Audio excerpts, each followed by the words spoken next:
I'm going to teach you how to make green chili sauce that doesn't taste bitter and is actually sweet. To start off, you're going to need some scotch bonnet pepper, some bell peppers, some spring onions, ginger and garlic, and some parsley.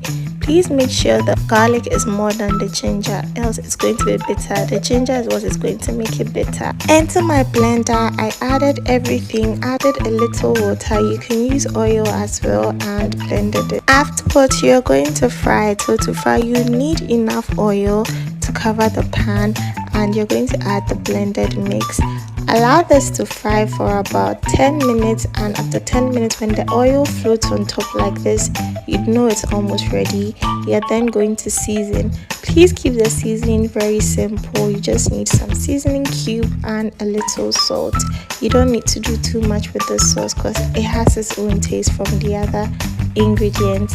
You're then going to cover again for about 5 minutes, and the color is going to darken a bit at this point. And that's basically it. You've made yourself green chili sauce that doesn't taste bitter, and all you have to do is to store in an airtight container. You can keep it in the fridge or on the countertop in a cool place.